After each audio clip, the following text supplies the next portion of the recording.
All right, Coach. So the Cats' GLIAC tournament runs ends in the semis with a brutal match against Grand Valley, but get the at-large bid as the 8th seed in the Midwest region for the NCAA tournament. Could you address that 180 of emotions between the end of the match on Friday and then getting that tournament news? Yeah, it was, I mean, as you described, it was kind of a whirlwind. So, we get the win on Wednesday against Saginaw, which was really exciting to, get that home match in the postseason. So get the win there, really exciting, quick turnaround.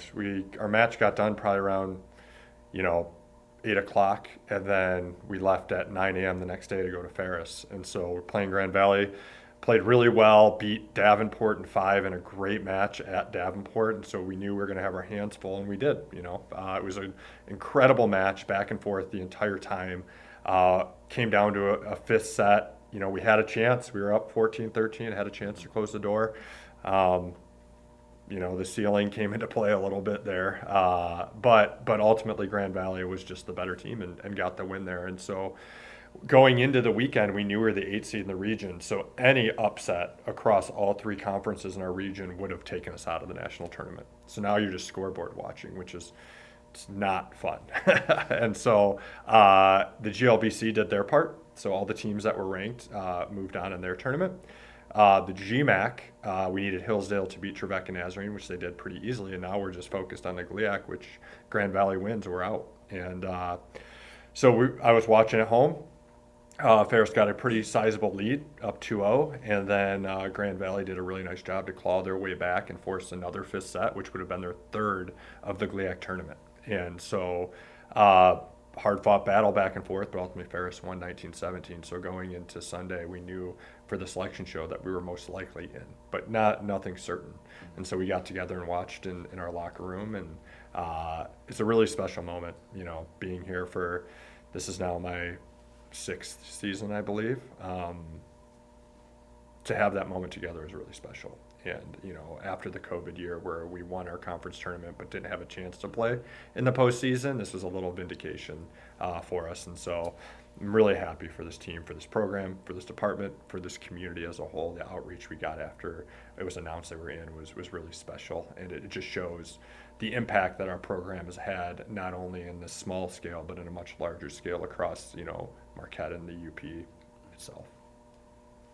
So, of course, in between that quarterfinal and the semifinals, there was the conference banquet where the Cats just raked in the individual accolades. Jackie Smith, Megan Meyer, first team; Lauren Van Myrtle, Lizzie Stark, second team. Honorable mention for Ali Yanko. What can you say about just not just the seasons that these girls have had, but the way that as a unit they've been able to put it all together, and just to be in this position? Yeah, I mean, it's, how do I describe this? Lauren doesn't have success without Allie having success passing the ball. Jackie, Megan, Lizzie don't have success without Lauren having success delivering the ball to them, right?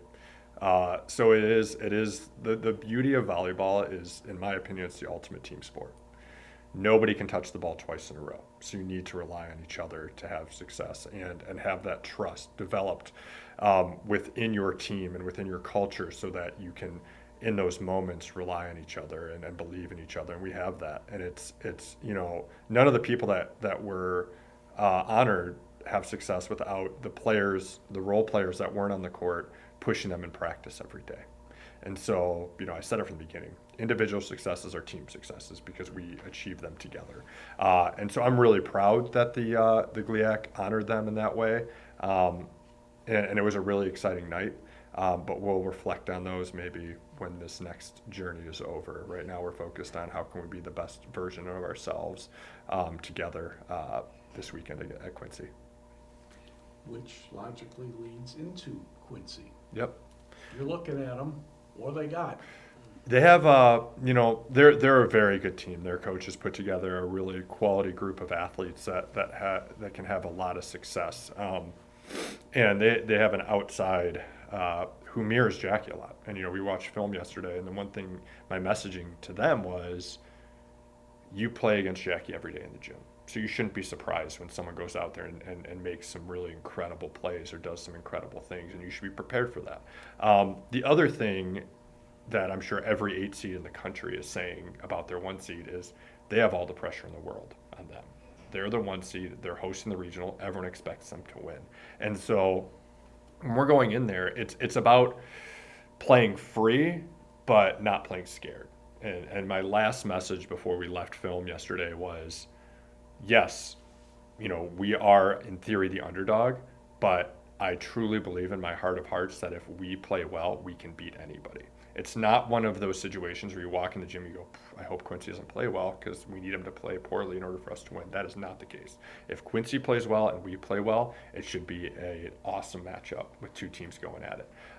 So we just got to go in there. We have to prepare ourselves as best we can to play, knowing that, hey, they have a little bit of pressure, more pressure on them. So let's work our best to expose that and play hard. But postseason, it's not about, hey, let's get early wins and build some momentum. It's show up and for 2 hours, give everything you got, and however the chips fall, that's how they fall. But walk off the court knowing you gave everything. And that was my message after we lost to Grand Valley.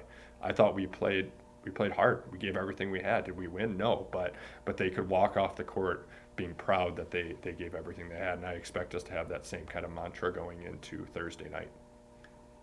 Well, Coach, you mentioned just the way that things ended against Grand Valley just there. And there's an old adage that says you can only flirt with fire for so long before it burns you.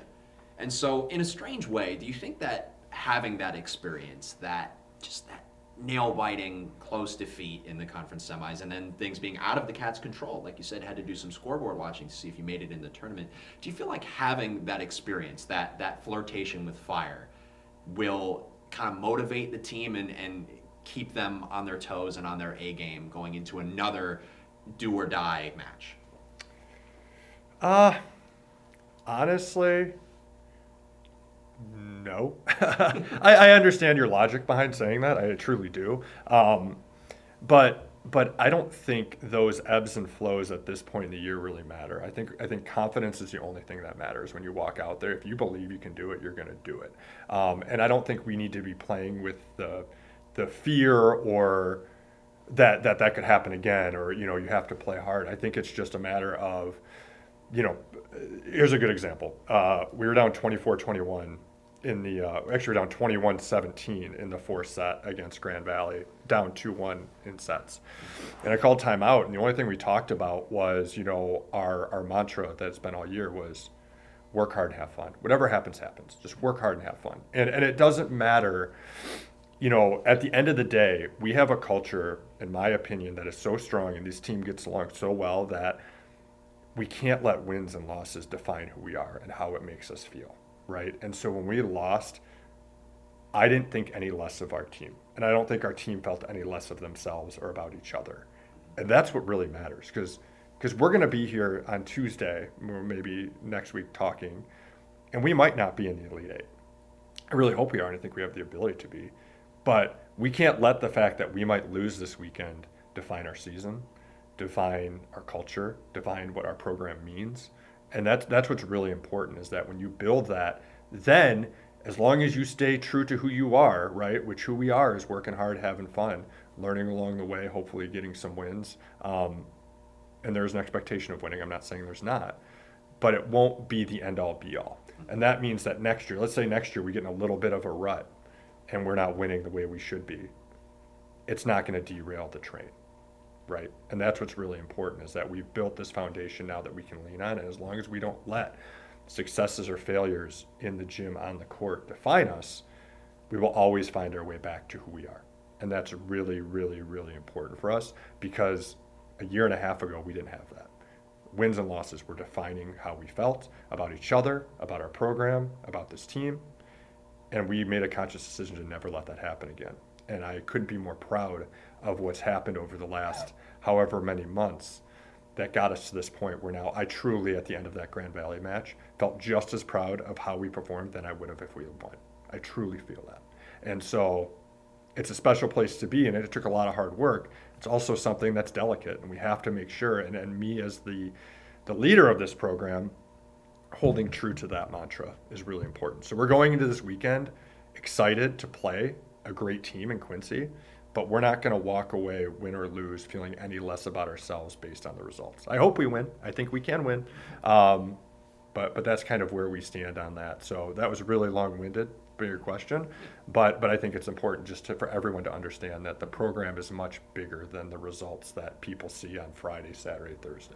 That is not how I think about us. I understand why the fans think that way, because that's their that's what they get. That's, the tangible evidence. Did you win or did you lose? But inside this office, inside that gym, Monday through Thursday, that doesn't waver regardless of what happened Friday, Saturday.